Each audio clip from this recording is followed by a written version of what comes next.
यदि आपके जीवन में कोई समस्या नहीं आ रही है तो इसका अर्थ है आप गलत मार्ग पे चल रहे हैं।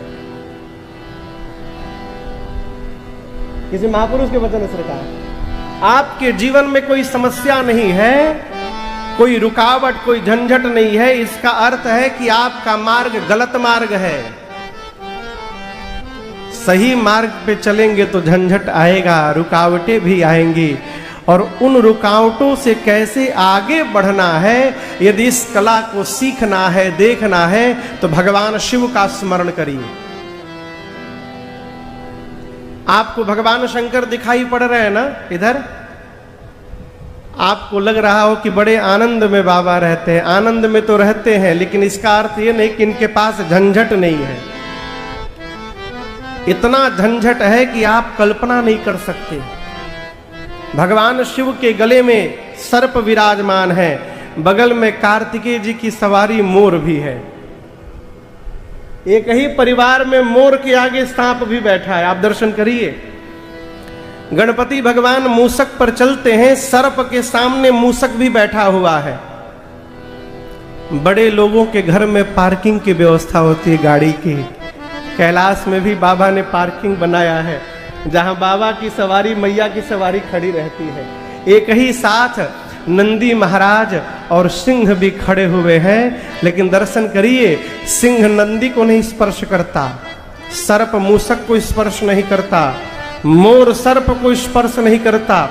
इतने विरोधाभास रखने वाले भाव से जीवों को एक साथ रखकर भगवान शंकर आनंद में बने हैं। कैसे बने हैं, ये सीखने का विषय है। कैसे बने हैं?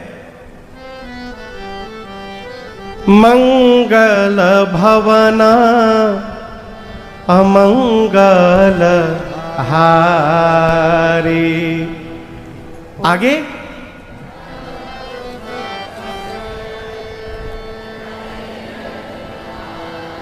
यही नहीं बोलना था, फिर से बोलता हूं, मंगल भवना अमंगल हारी। आगे उमा सहित जही जपत पुरारी। पूज्यपाद गोस्वामी तुलसीदास जी महाराज कहते हैं कि भगवान शंकर मेरी मां भवानी जी के साथ बैठकर कैलाश में जपी जे पिय संग भवानी, सहस नाम सम सुनि शिव पानी। मेरी मां पार्वती और भगवान शंकर दिन रात बैठ करके राम जी के नाम का कीर्तन करते हैं।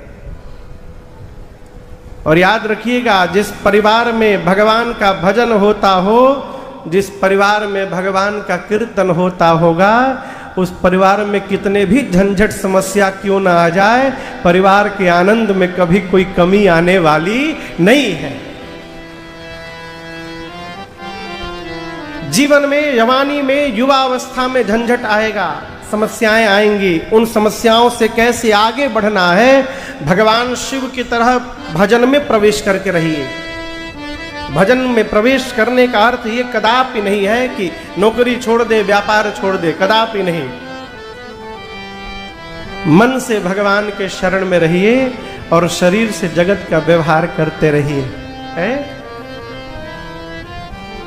दूसरे श्लोक में पूज्यपाद गोस्वामी तुलसीदास जी महाराज ने मेरे प्रभु के मुख की वंदना की।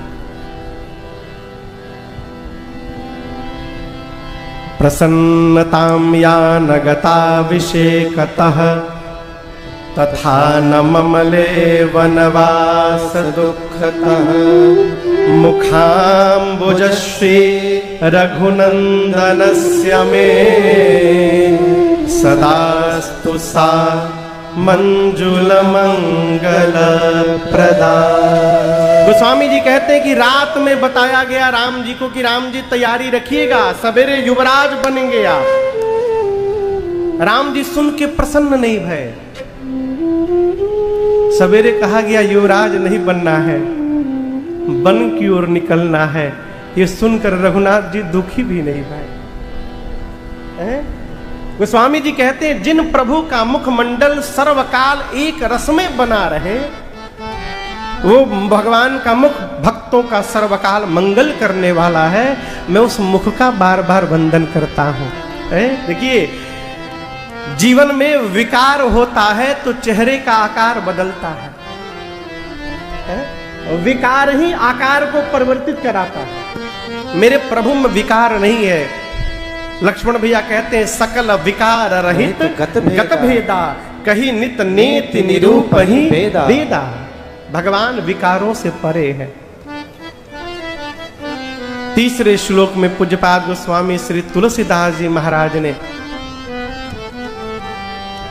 मेरे पीछे जो आप स्वरूप देख रहे हैं ना, उस स्वरूप की वंदना की। ये श्लोक प्राय आप सबको याद होगा। आइए साथ में गाते हैं। नीलांबुज श्यामल कोमलांगम सीता समारो पितबाम भागम पाणौ महाशायक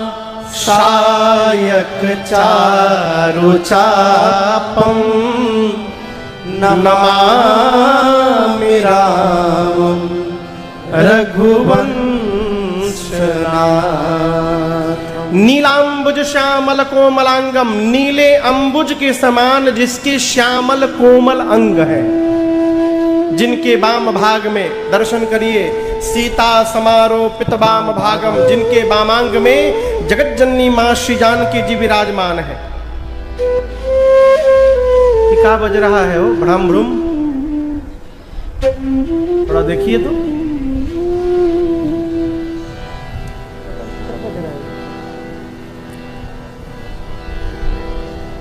जिन्होंने अपने हाथ में पाणौ, उभौ दोनों हाथ में, पाणौ महाशायक चारु चापम, महान सायक यानी बाण, चारु यानी सुंदर, चाप यानी धनुष।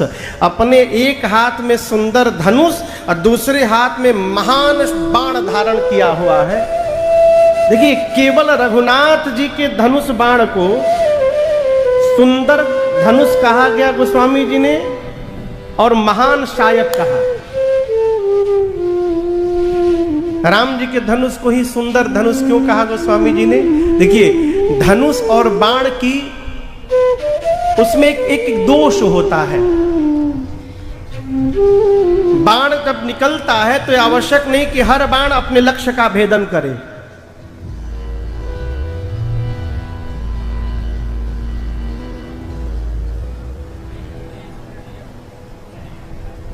बाराती बचे हुए हैं का कोई अभी?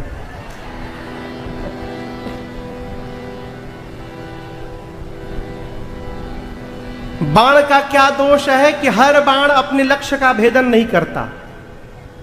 और धनुष का क्या दोष है? बहुत जोड़ खींचने पर धनुष खंडित हो जाता है, टूट जाता है। लेकिन ये दोनों दोष राम जी के धनुष बाण में नहीं है। भगवान जब बाण छोड़ते हैं तो भगवान का एक भी ऐसा बाण नहीं है जो अपने लक्ष्य का भेदन नहीं करे। इसलिए राम जी के बाण का नाम अमोघ बाण है। हनुमान जी महाराज जब लंका चले हैं सुंदरकांड में, तो गोस्वामी जी कहते हैं हनुमान जी कैसे जा रहे हैं? जिमि अमोघ रघुपति कर बाना, एही भांति चलेउ हनुमाना। जैसे भगवान का अमोघ बाण जाता है, लक्ष्य का भेदन करके वापस आता है, उसी प्रकार हनुमान जी बाण बन के जा रहे हैं। सीता जी का पता लगाकर निश्चित वापस लौटेंगे। इसलिए गोस्वामी जी ने भगवान के बाण को महासायक कहा। चारु चापम क्यों कहा?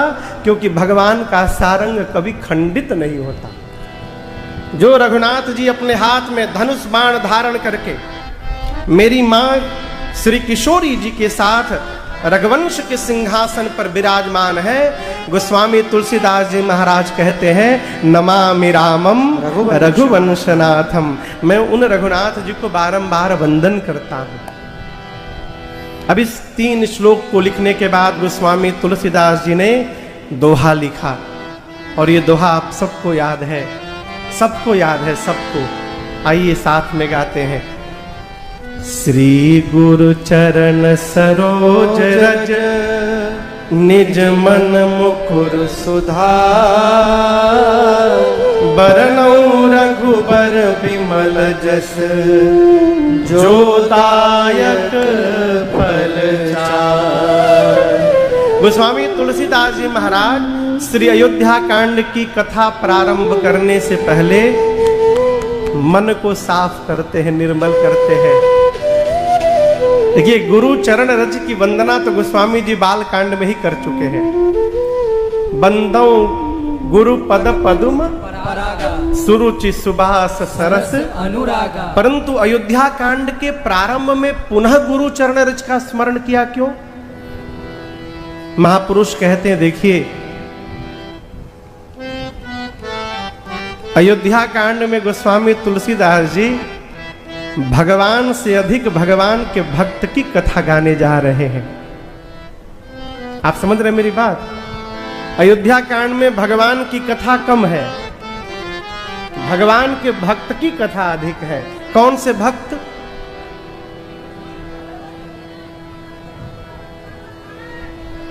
जितना याद है बोल दीजिए, कोई बात नहीं, कोई ना कोई तो फंस ही जाएगा। भरत भैया की कथा। किसकी कथा? भरत भैया की कथा। और आपसे एक निवेदन करूं, चित्रकूट में रात्रि में मां सुनैना ने श्री जनक जी महाराज जी से एक बात कही। जब सब लोग चित्रकूट में थे ना, अवध समाज भी आया था, तो रात्रि में मां सुनैना श्री जनक जी महाराज से कहती हैं कि प्रभु, मैं कौशल्या जी से मिलने गई थी, तो कौशल्या जी ने हमसे एक बात कही है आपसे निवेदन करने के लिए। वो कह रही है कि आप ऐसा कुछ कर दें कि राम जी लक्ष्मण जी को छोड़ करके अब भरत जी को अपने साथ में रख लें। यदि भरत जी राम जी के साथ वन में नहीं रहेंगे प्रभु, तो कौशल्या जी को संशय है कहीं भरत जी अपने प्राण का त्याग न कर डाले। जब सुनैना मैया ने ये निवेदन किया तो जनक जी महाराज लेटे थे, उठ के बैठ गए। बोले, सुनैना, मैं आपसे एक बात आज कहने जा रहा हूं। मैं विदेही हूं, विदेह राज जनक हूं। मेरे मन की गति ब्रह्म के चिंतन में प्रवेश कर चुकी है। मैं ब्रह्म के विषय में बोल सकता हूं। मैं नीति को ठीक से जानता हूं, मैं नीति की व्याख्या कर सकता हूं।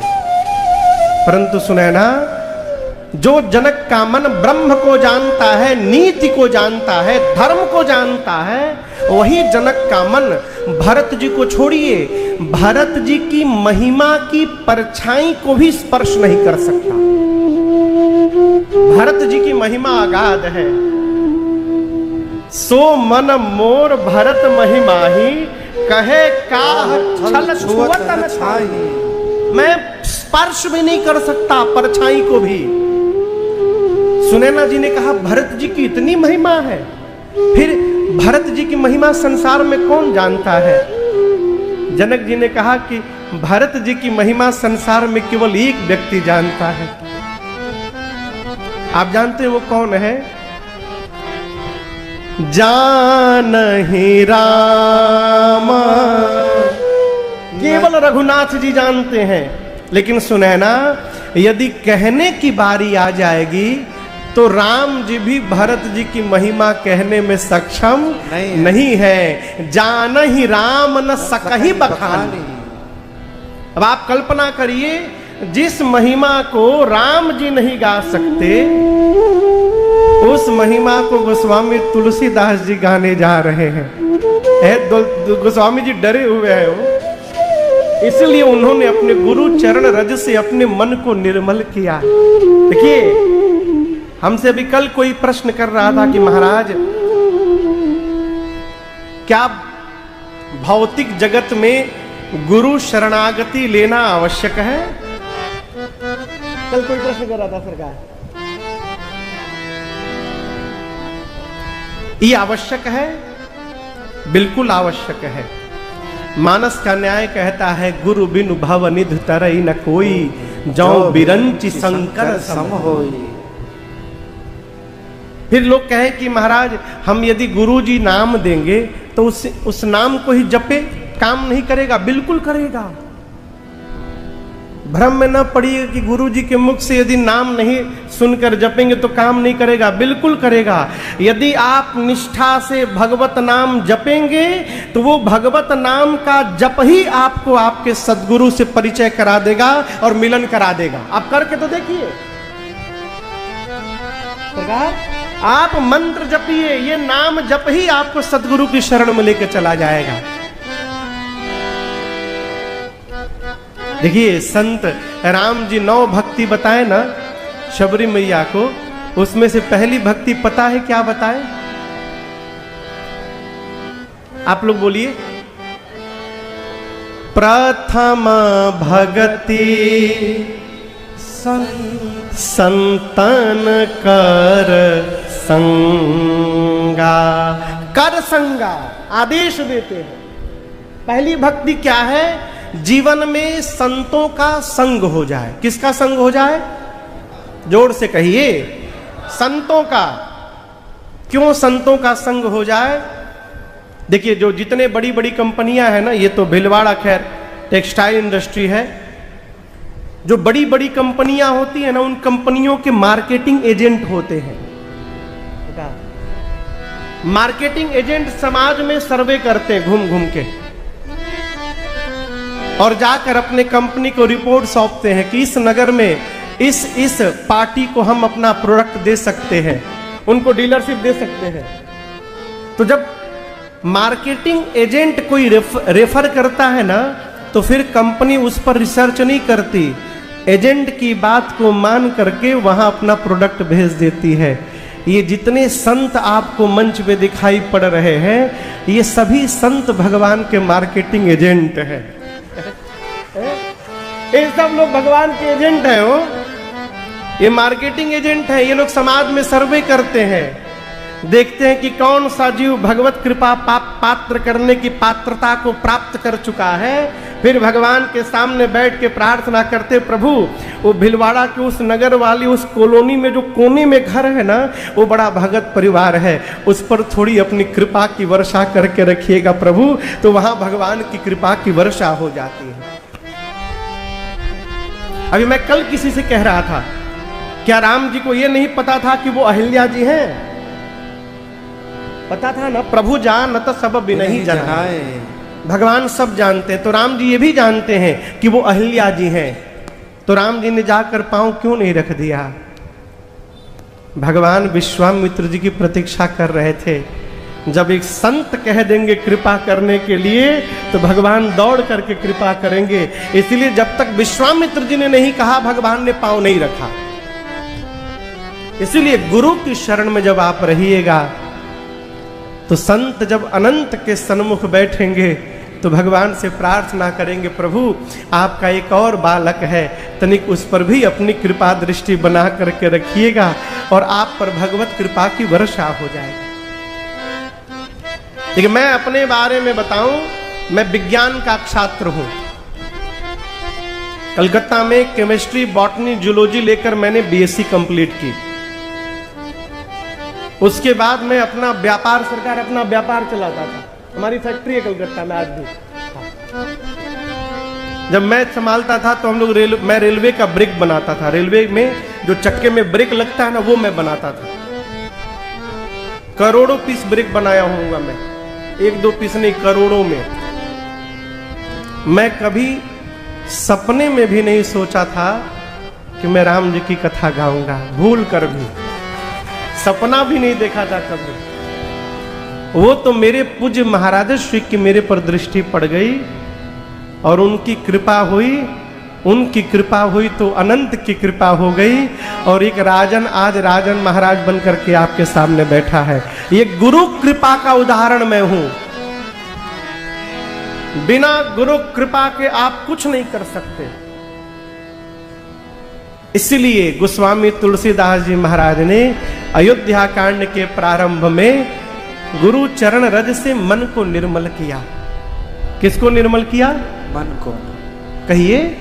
अच्छा आप बताइए, आप में से कोई सवेरे सवेरे स्नान करके दर्पण के सामने बाल सुधारने जाए और दर्पण में खूब मैल लगा हो तो चेहरा दिखाई पड़ेगा?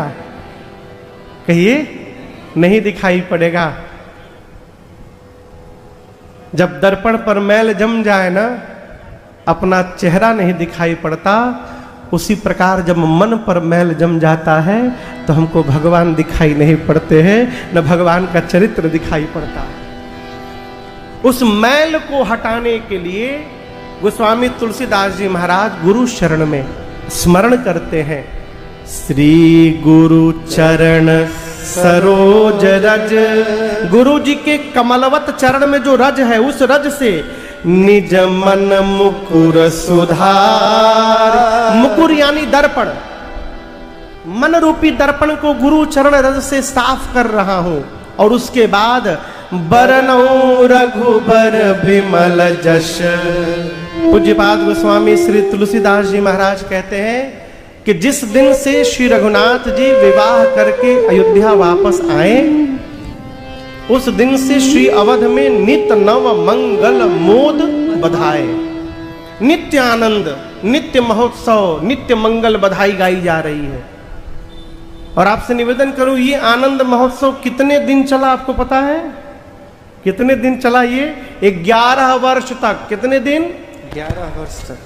भगवान के विवाह करके लौटने के बाद 11 वर्षों तक ये आनंद महोत्सव चला अयोध्या में, नित्य महोत्सव। हमारे एक परिचित हैं सरकार कलकत्ता में, उनसे जब पूछा जाए कि और कैसे हैं आप, दांत में बहुत दर्द है। कभी पूछिए शुगर 500 हो गया है, कभी पूछिए पेट खराब है। मतलब कभी नहीं बोले कि खूब कृपा है भगवान की, खूब आनंद है। अपनी समस्या नहीं तो पड़ोसी की समस्या, रिश्तेदार की समस्या। ये क्या है? ये स्वभाव है। जीवन में यदि आनंद पूर्वक रहने का स्वभाव होगा तो आप अभाव में भी आनंद पूर्वक रह सकते हैं। और यदि रोने का स्वभाव होगा तो वैकुंठ भी प्राप्त हो जाए, रोना समाप्त नहीं हो सकता। ये स्वभाव जन्य है। अब रो रो कर जीना है कि नाचते हुए जीना है, ये हमको आपको स्वयं डिसाइड करना है। एक महापुरुष ने पूछा कि क्या आप लोगों के पास कोई समस्या है? मैं पूछ रहा हूं आप लोगों से, कहिए, सही बताइएगा, क्या जीवन में कोई समस्या है? है वाले कितने लोग हैं? देख रहे हैं सरकार?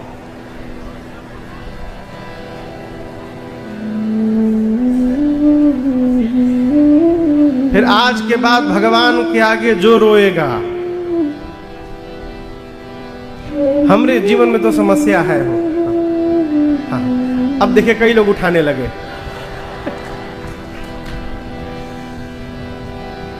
मैं पूछूंगा तो आप कहिएगा हाँ है, ठीक है? क्या आपके जीवन में कोई समस्या है? ठीक। अब दूसरा प्रश्न,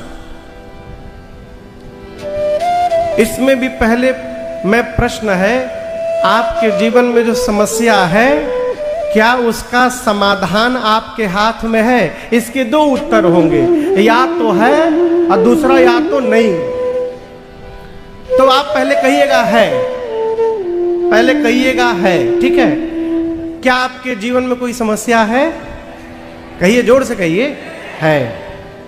जो समस्या है उस समस्या का समाधान आपके हाथ में है, तो क्यों टेंशन? क्यों टेंशन? अब दोबारा कहिएगा नहीं है।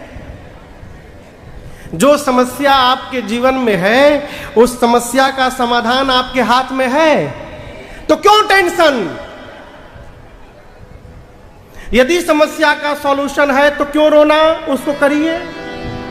और जब आपके हाथ में कुछ है ही नहीं है तो फिर क्यों रोना? जो होगा देखा जाएगा। आनंद में रहिए।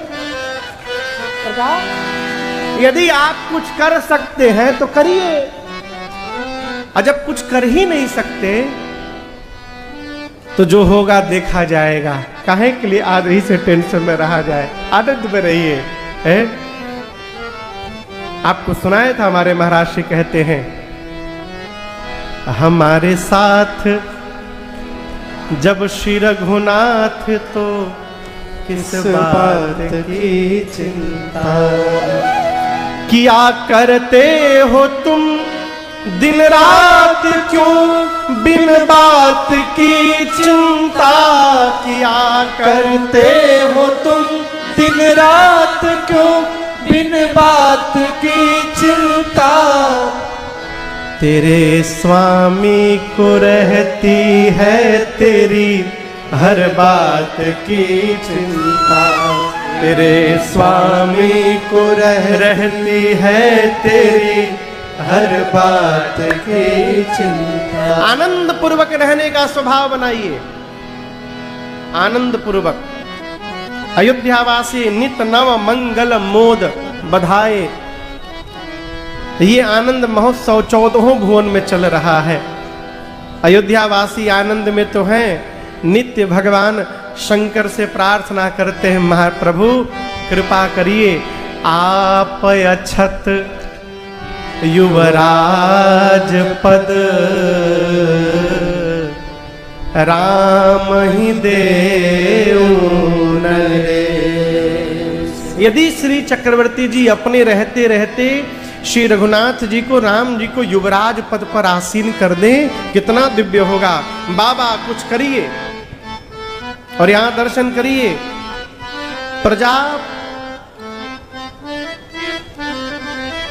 प्रजा को राजा का संतान बताया गया है।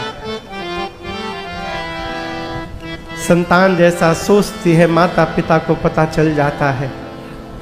एक दिन श्री चक्रवर्ती जी सभा में बैठे थे और उनको ऐसा लगा कि उनके सिर पर जो मुकुट है वो टेढ़ा हो गया है, तो वो दर्पण मंगाए और दर्पण लेके महाराज ने जैसे मुकुट सम किया, तब तक दृष्टि गई। कहां दृष्टि गई? श्रवण समीप भय शीत के सा, अमनहु जड़पन अस उपदेशा। महाराज की दृष्टि गई कान के पास के केश पर। केश श्वेत हो गए थे और मानो ये श्वेत केश श्री चक्रवर्ती जी के कान में प्रवेश करके उपदेश कर रहे हो। महाराज, हम लोग तो अपना रंग बदलना प्रारंभ कर दिए हैं, आप अपना रंग कब बदलेंगे? समय आ गया, नृप युवराज राम कहूं देहो।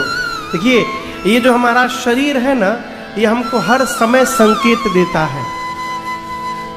भोजन करते समय डकार आ रहा हो, डकार समझते हैं ना? भोजन करते समय डकार यदि आ गया, इसका क्या मतलब? पेट कह रहा है कि मेरे पर कृपा करिए आप, अब थोड़ी कृपा करिए मेरे पर। जीव क्या कहता है? जगह बन गया और थोड़ा एक कूड़ी का।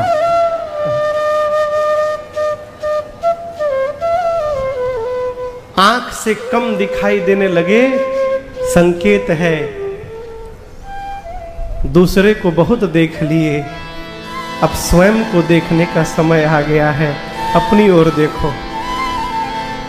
कान से सुनाई कम देने लगे, बहुत सुन लिए जगत की, अब अपनी सुनो।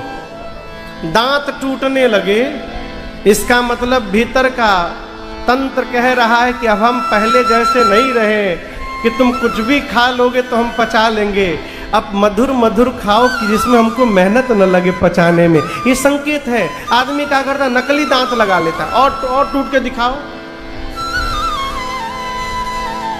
महाराज ने जैसे केश देखा श्वेत, समझ गए उपदेश और पहुंचे गुरु शरण में। यहां गोस्वामी जी जाके कहते हैं कि जैसे चक्रवर्ती जी सदगुरुदेव भगवान के पास पहुंचे, जाकर कहते हैं, गुरुदेव, जे गुर चरण रेणु सिर धरहि तेजनु सकल विभव बस करहि। यहाँ महाराज कहते हैं गुरुदेव, मैंने जीवन में कुछ भी प्राप्त किया है तो आपके चरण रज की पूजा करके प्राप्त किया है। सब पावहि क्या है हो? रज पावनि पूजे मोहि समय यह अनुभय न दूजे। महाराज कहते हैं गुरुदेव, जो गुरु के चरण के रज को सिर पे धारण करेगा वह समस्त वैभव को अपने बस में कर लेगा। किसको बस में कर लेगा? वैभव समझ रहे हैं? वैभव मने कहिए कहिए कहिए। हाँ, धन दौलत। और कोई बतावे?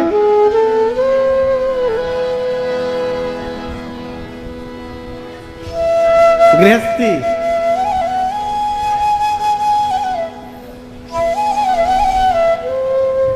अच्छा, सुंदरकांड की एक चौपाई याद करिए।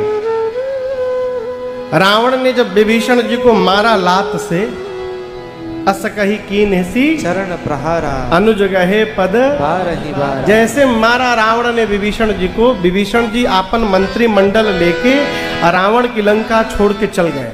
कहाँ चले गए? राम जी के पास। वहां गोस्वामी जी चौपाई कहते हैं,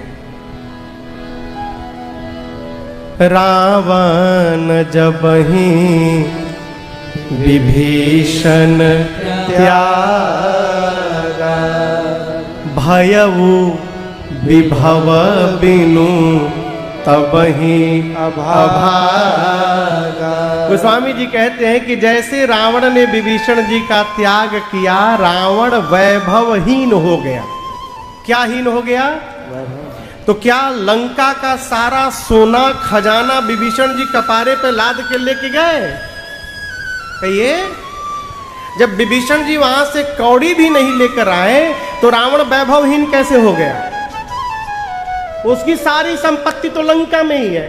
वो स्वामी जी क्यों कही रहे वैभवहीन हो गया? वस्तुतः दर्शन करिए, लंका के वैभव एकमात्र विभीषण जी महाराज थे। पूरी लंका में हो एक विभीषण भैया ही ऐसे हैं जो भगवान का भजन करते हैं, उनकी भक्ति को सहेज करके बैठे हैं। वो लंका के विभूषण थे, लंका के आभूषण थे। पूरी लंका में भगवान की भक्ति का लौ जलाने वाले एकमात्र विभीषण जी थे। और जब लंका से वो भगवान का भक्त भी लंका को छोड़कर चला गया तो मानो लंका का सारा वैभव समाप्त हो गया। इसलिए कहा रावण ने जैसे विभीषण जी का त्याग किया मानो वैभवहीन हो गया। ये प्रसंग कहता है मनुष्य के जीवन का सबसे बड़ा वैभव है भगवान की भक्ति प्राप्त कर लेना। जिसके पास भगवत भक्ति है उससे धनवान दूसरा कोई नहीं हो सकता। ये बतिया कब बुझाता है? ये बात कब बुझाता है जीव को? जब हाथ पांव आंख कान नाक मुंह शरीर काम करना बंद कर दे। विलंब न करिय नृपा साजिय सबुई समाज, सुदिन सुमंगल तबहि जब राम हो ही जुबरा।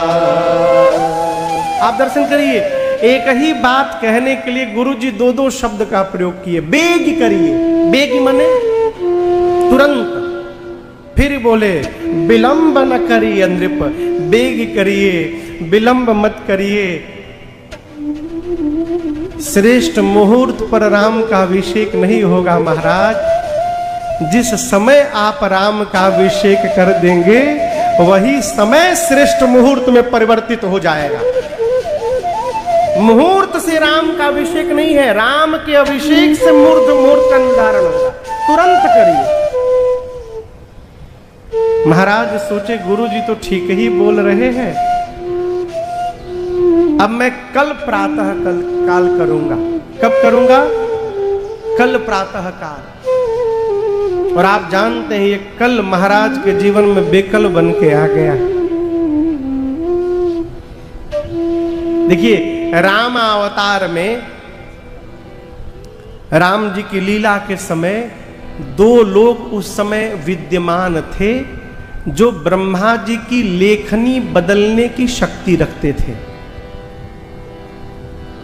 भाग्य का लेख बदलने की शक्ति दो लोगों के पास था। एक गुरुदेव भगवान वशिष्ठ जी, सो गोसाई विधि गति जेहि छेकी, सकई कोटार टेक जो टेकी। भरत जी कहते चित्रकूट में गुरु जी के पास शक्ति था कि विधाता की लेखनी बदल देते। और दूसरे हैं भगवान शंकर, भाव्यु मेटि सकहि त्रिपुरारी। ये दो लोग हैं जो ब्रह्मा जी की लेखनी बदल सकते थे। यदि ये बदल सकते थे तो राम जी का वनवास क्यों नहीं रोक दिए? ये प्रश्न है। इसलिए नहीं रोक पाए कि राम जी का बन जाना ये ब्रह्मा जी की रचना नहीं है, ये स्वयं राम जी की रचना थी। इसलिए इसको शंकर जी और वशिष्ठ जी भी नहीं बदल पाए। ये भगवान की स्वयं की रचना है। राम कीन्ह चाहे सोई होई। इसलिए मैं आपसे बड़ी विनम्रता से निवेदन करना चाहता हूं, जीवन में राम जी के वनवास को लेकर के भूल कर भी कभी मां कैकेयी में दोष नहीं देखना चाहिए। मां कैकेयी का लेश मात्र भी अपराध रही है। मां ने वही किया जो राम जी ने मां को करने के लिए कहा था। आपको बतावें, बचपन में ही राम जी मां को वचन दे चुके हैं। मां राम जी को वचन दे चुकी है। बचपन में खेलते खेलते राम जी ने मां कैकेयी की आंखों को पीछे से बंद कर लिया और पूछा, मां बता कौन है? कैकेयी मैया बोली, लक्ष्मण लग रहा है। राम जी हाथ उठाकर बोले, मां मैं हूं, तुम्हारा राघव हूं मां। कैकेयी मैया बोली, मैं तो हार गई, बताओ राम तुमको क्या चाहिए? राम जी बोले, मां मुझे जो चाहिए ना वो इस सृष्टि में आपको छोड़कर दूसरा कोई दे भी नहीं सकता है। मां बोली, प्राण मांगोगे प्राण दे दूंगी। राम जी बोले, मां प्राण नहीं मांगूंगा, प्राण मांग लूंगा तो तुम मर जाओगे, लेकिन मैं जो मांगने वाला हूं ना उसमें मरोगी नहीं, लेकिन मरे जैसी हो जाओगी मां। कोई तुमको देखेगा नहीं, कोई तुमसे बात नहीं करेगा, तुम सबकी नजरों से उतर जाओगी। कैकेयी मैया सुनती रही, फिर पूछी, राम सबकी नजरों से उतर जाऊंगी, क्या तुम्हारी नजरों से भी उतर जाऊंगी? राम जी ने कहा, मां मेरी नजरों में मेरी मां सदैव महान बनी रहेगी, मेरी नजरों से कभी नहीं उतर सकती। तब मां कैकेयी ने कहा कि संसार की नजर की मुझे परवाह भी नहीं है, मैं वचन देती हूं राम जो मांगोगे दूंगी। तब राम जी ने कहा था, मां पिताजी जब मुझे राजा बनाने की रचना करे, तैयारी करे, आप किसी भी प्रकार मुझे वन की ओर भेज देना। और परिणाम हुआ, मां ने महाराज से 2 वरदान मांगे। पहले वरदान में भरत जी के लिए राज सत्ता और दूसरे वरदान में राम जी के लिए 14 वर्ष का वनवास। एक श्रोता ने प्रश्न किया, सरकार की राम जी को बन जाना था, ठीक है वनवास मांगती, भरत जी के लिए सत्ता क्यों मांग लिया? ये स्वार्थ नहीं है क्या? बिल्कुल स्वार्थ नहीं है। पिताजी के वचन को पूर्ण करने का सौभाग्य राम को प्राप्त हुआ है मां, इससे अधिक सौभाग्य क्या होगा मेरा? और मैं तो सब प्रकार से आनंदित हो गया। मैं तो पहले से बड़ा हूं मां, अब मेरा छोटा भाई भरत राजा बनेगा, मेरा भाई भी बड़ा बन जाएगा मां। आज ब्रह्मा जी सब प्रकार मेरे सन्मुख हो गए।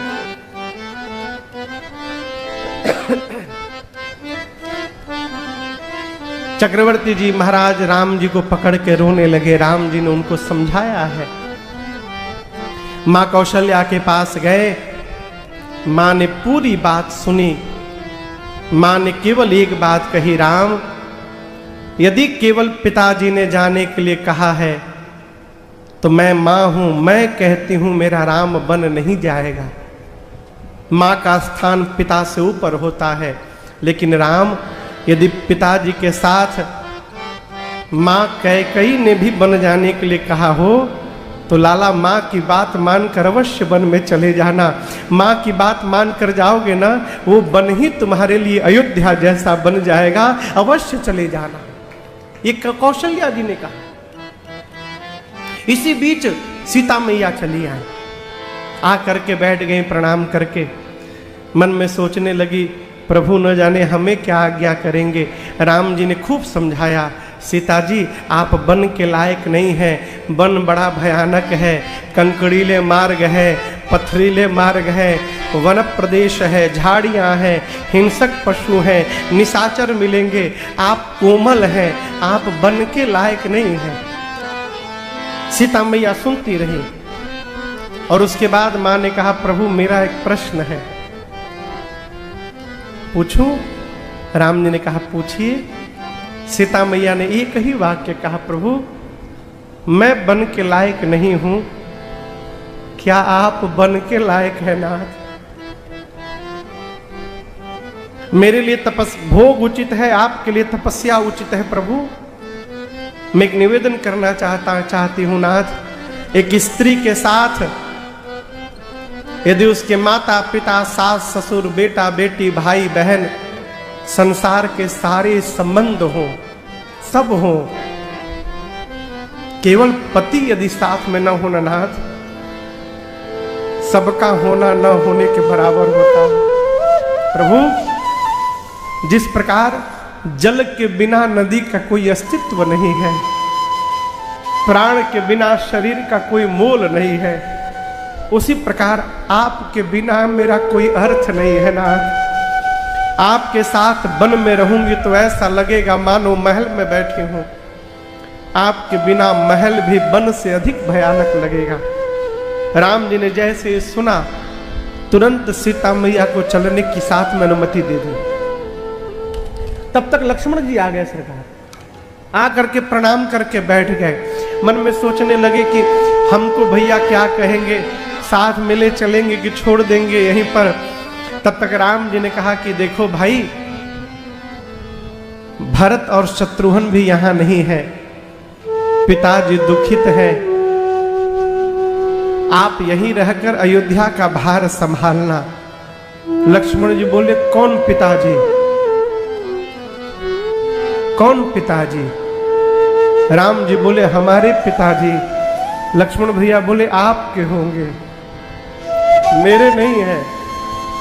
राम जी बोले क्या बोल रहे हो? लक्ष्मण भैया हाथ जोड़कर बोले प्रभु मैं सत्य कहता हूं, तुम ही मेरी नैया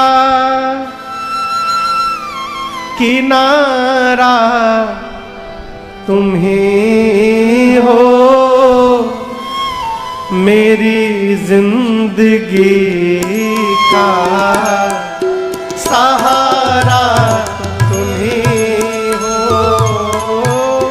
तुम ही मेरी नैया किनारा, तुम ही हो, तुम ही मेरी नैया किनारा, तुम ही हो मेरी जिंदगी का सहारा, तुम ही हो मेरी जिंदगी का सहारा, तुम ही हो।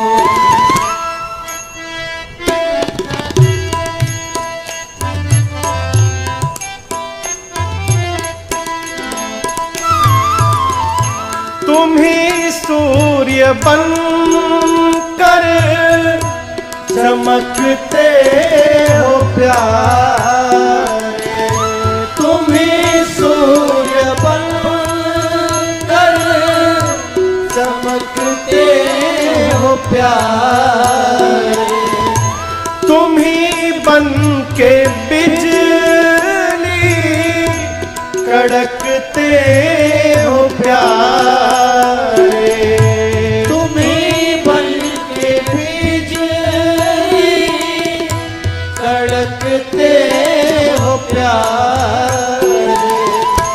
तुम ही चांद तारे सितारा तुम ही हो, तुम ही चांद तारे सितारा तुम ही हो, मेरी जिंदगी का सहारा तुम ही हो, मेरी जिंदगी का सहारा तुम ही हो, तुम ही मेरी नैया किनारा तुम ही हो, तुम ही मेरी नैया किनारा तुम ही हो, मेरी जिंदगी का सहारा तुम ही हो, मेरी जिंदगी का सहारा तुम ही हो। लक्ष्मण भैया ने कहा, प्रभु मोरे सबुई एक तुम स्वामी, आप ही मेरे सब हैं, माता पिता भाई बहन गुरु सखा संसार के जितने नाते हैं सब आप मेरे हैं प्रभु। राम जी ने कहा, जाओ मां से अनुमति लेकर आओ। लक्ष्मण भैया गए, सुमित्रा मैया से अनुमति लेकर आए और प्रातः काल में आपसे कहूं, सजीवन साज समाज सब बनिता बंधु समेत, बंद विप्र गुरु चरण प्रभु चले करी सबही अचे। भगवान चले, अब यहां दर्शन करिए,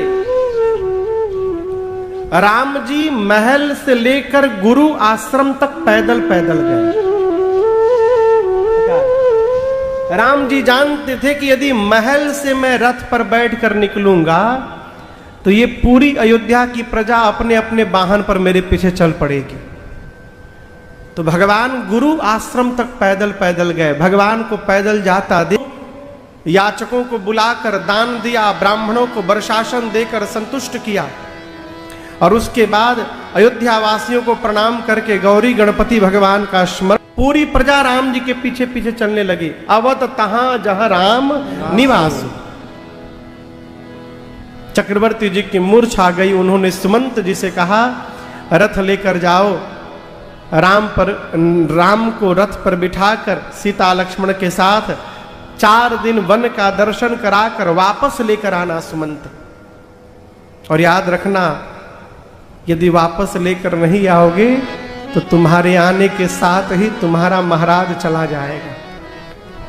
सुमंत जी रथ लेकर आए, पिताजी की आज्ञा मानकर भगवान रथ पर बैठ गए। अब दर्शन करिए, अयोध्या वासी फंस गए। अब भगवान तो रथ पर जाएंगे, अवधवासी सोचे अब हम क्या करें, वाहन लेने यदि घर लौटेंगे तब तक न जाने भगवान कितना आगे चले जाएंगे, कहां चले जाएंगे। अब क्या करे तो करे क्या। अंत में अवधवासी बेहाल होकर भगवान के रथ के पीछे भागने लगे। अपनी प्रजा को अपने पीछे दौड़ते देख भगवान ने उस दिन तमसा नदी के तट पर ही रात्रि में रुकने का निर्णय किया। पूरी प्रजा रात्रि में बेहाल होकर किनारे तमसा नदी के सो गई। भगवान ने अपनी माया को प्रेरित करके मध्य रात्रि में सबको गहरी निद्रा में सुलवाया और सुमंत जी से कहा, तात आप रथ के पहिए के चिन्ह को मिटाकर इसी समय यहां से चलिए। पूरी प्रजा को सोता हुआ छोड़कर भगवान मध्य रात्रि में निषाद राजगुह के साथ, लक्ष्मण भैया के साथ और सीता मैया के साथ, सीता सचेव सहित 2 भाई श्रृंगवेरपुर पहुँचे जाए। सीता सचेव सहित 2 भाई श्रृंगवेरपुर पहुँचे जाए। उतरे राम देव सरि देखी, कीन्ह दंडवत हरस बिसेखी। उतरे राम देव सरि देखी, कीन्ह दंडवत हरस बिसेखी। भगवान चलते चलते दूसरे दिन के तीसरे पहर में, तीसरे पहर का मतलब 12 बजे से लेकर 3 बजे के बीच में कहां पहुंचे? श्रृंगवेरपुर गंगा जी के किनारे पहुंचे। राम जी जैसे गंगा जी को देखे रथ से नीचे उतरे, उतर कर प्रभु ने गंगा जी को दंडवत किया है। राम जी के पीछे पीछे सुमंत जी, लक्ष्मण जी, मेरी मां किशोरी जी ने उतर करके गंगा जी को दंडवत किया। कहीं भी किसी पुल पर, किसी नदी के ऊपर ब्रिज पर जाए ना गाड़ी में बैठ के, कभी कोई नदी क्रॉस करे, पुल के ऊपर जब गाड़ी पहुंचे ना तो जो भैया गाड़ी चला रहे हैं उनसे कहिए कि थोड़ा गाड़ी धीमा करो। गाड़ी धीरे करके गाड़ी की कांच को नीचे करिए, कांच उतार करके और फिर उस नदी को प्रणाम करिए। क्यों? कांच नीचे उतारेंगे ना तो उस नदी के आशीर्वाद को लेकर जो हवा है वो आपके शरीर को स्पर्श करेगा और आपको उस नदी का आशीर्वाद प्राप्त होगा। ये मर्यादा है। राम जी ने जाकर दंडवत किया। निषाद राजगुह श्रृंगवेरपुर के राजा हैं, सूचना मिली, उपहार लेकर भगवान के सन्मुख आए। दंडवत किया, प्रभु ने हृदय से लगाकर कुशल क्षेम पूछकर निकट बिठाया अपने। निषाद राजगुह कहे, प्रभु आपको 14 साल यदि बाहर रहना है तो बाहर तो आप आ ही गए हैं, तो चलिए आप श्रृंगवेरपुर में रहिए 14 साल। भगवान बोले नहीं, मैं विशेष उदासीन व्रत का पालन करते हुए आया हूं, इसके अनुसार मैं 14 वर्ष किसी गांव नगर में नहीं जा सकता। ऐसा सुनते निषाद राजगुह ने नगर के बाहर एक शीशम के वृक्ष के नीचे कुशा की चटाई बिछाई। रात्रि में कंदमूल पाकर मेरे प्रभु मैया के साथ विश्राम करते हैं। लक्ष्मण भैया थोड़ी दूर जाकर विरासन लगा करके बैठ गए पहरे में। सुमंत जी कहीं और विश्राम करने गए। निषाद राजगुह ने अपने सिपाहियों को बुलाकर कहा, चारों तरफ खड़े हो जाओ। यहां पर पता चला है कल रात में राम जी अवधवासियों को सोता हुआ छोड़ के चले आए हैं। कहीं ऐसा ना हो जाए कि हम लोग श्रृंगवेरपुर में सो जाएं और राम जी हम लोगों को भी छोड़ के रात में चले जाएं। चारों तरफ खड़े हो जाओ पहरे में। सबको पहरे में लगाकर निषाद राजगुह जैसे भगवान जहां सोए थे वहां पर आए और कुशा की चटाई पर जब राम जी और लक्ष्मण सीता मैया को सोते हुए देखा, फफक कर रोने लगे। कैकेयी नंदिनी मंदमती कठिन कुटिलपन की, जेहि रघुनंदन जान के, सुख अवसर दुख दीन। कैकेयी जी ने जिन राम जी के जीवन में सुख का समय था, कैकेयी जी ने राम जी के जीवन में दुख का बीज रोप दिया। मंदमती कैकेयी ने राम को दुख दे दिया। किसने कहा? निषाद राजगुह ने। यहां एक सिद्धांत याद रखिएगा जीवन भर।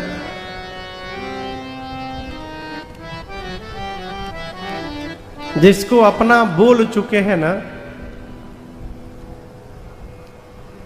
अथवा जिसके साथ जीवन भर संबंध बना के रखना चाहते हैं, उसकी निंदा सुनना बंद कर दीजिए। गलत बात भी 100 बार सुन ली जाए ना तो सही दिखाई पड़ती है।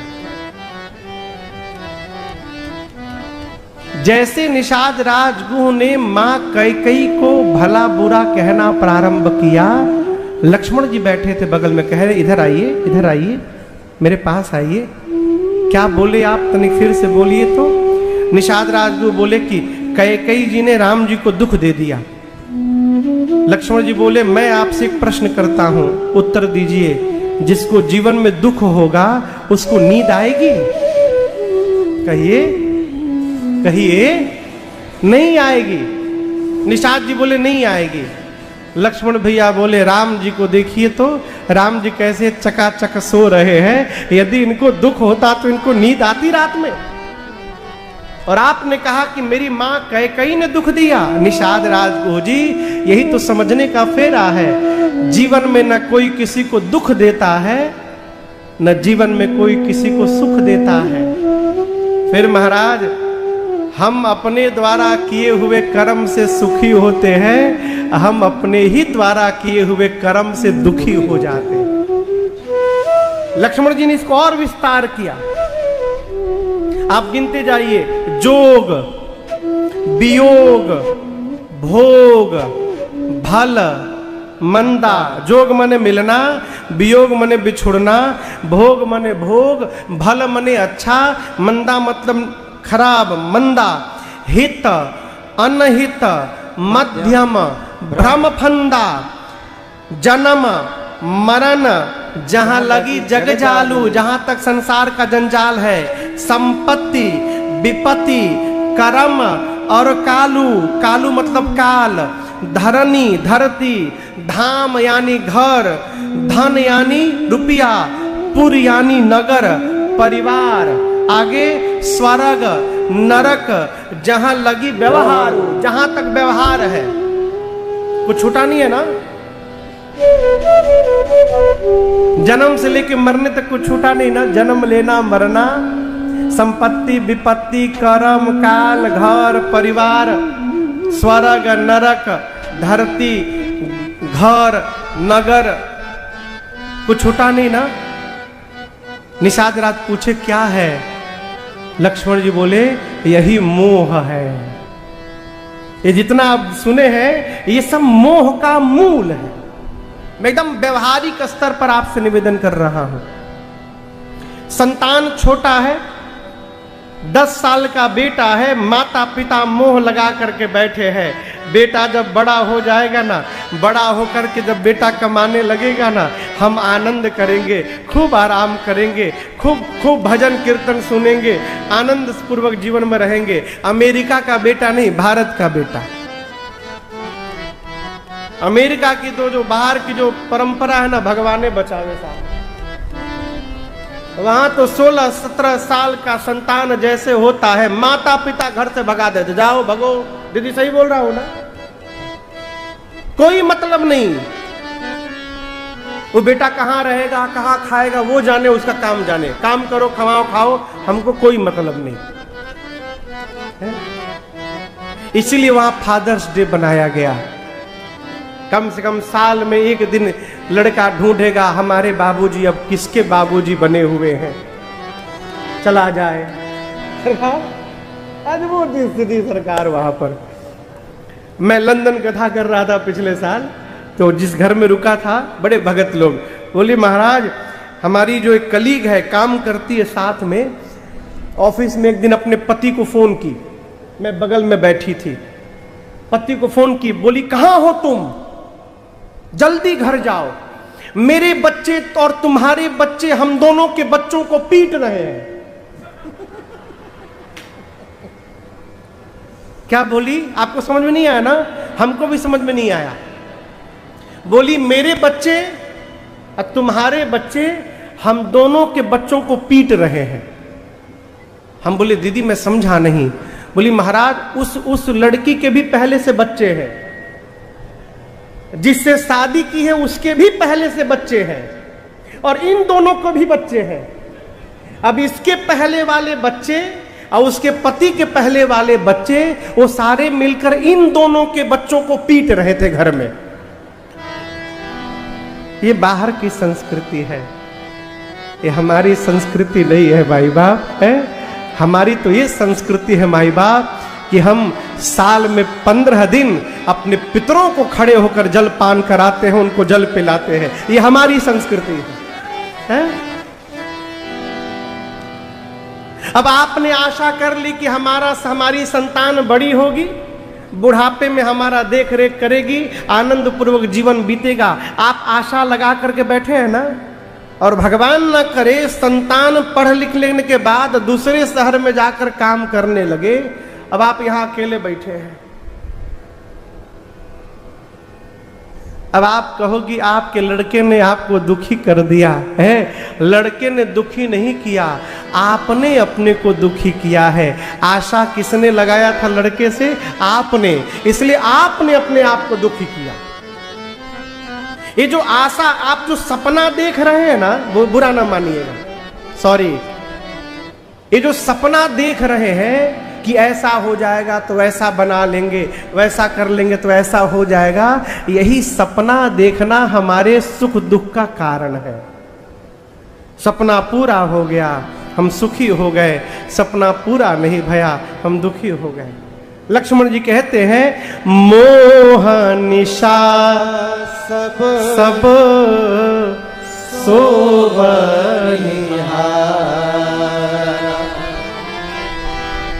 सब मोह निशा में सो रहे हैं और सोकर अनेक प्रकार से सपना देख रहे हैं। देखई सपना अनेक प्रकारा। निषाद राजगुरु ने पूछा, क्या सब सो रहे हैं? बोले नहीं, सब नहीं सो रहे, कुछ लोग जगे हुए भी हैं। कौन कौन जगा है? यही जग जामिनी जागहि जोगी, परमारथी प्रपंच वियोगी। देखिए, जो जोगी है ना, वो जगा हुआ है। जोगी का मतलब ये ना समझिएगा कि सरकार बोले,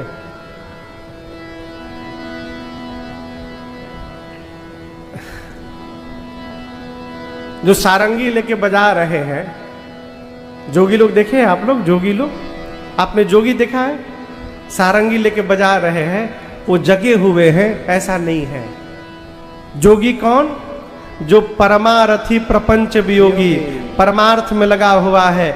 नौकरी करते हुए, व्यापार करते हुए जो कमाई हो रहा है, उसका ईमानदारी पूर्वक 10% दशांश निकाल करके और परमार्थ कर रहा है, और जगत के प्रपंच से अपने को बचा करके रखा हुआ है, वो जोगी है। परमारथी प्रपंच वियोगी, जो परमार्थ में रत है। जगत के परपंच, कई परपंची लोग होते हैं, उनका एक ही काम, सवेरे उठो, फोन मिला के शुरू हो जाओ, कट्ठे हो, इसकी उससे, उसकी उससे, ये प्रपंच है। जो अपने को इससे बचा के रखा हुआ है, परमार्थ में लगा हुआ है। राम लक्ष्मण जी कहते हैं, ऐसा करते करते करते करते क्या होगा? होई विवेका मोह भ्रम भागा। विवेक जागृत होगा और मोह का जो भ्रम है समाप्त होगा। तब रघुनाथ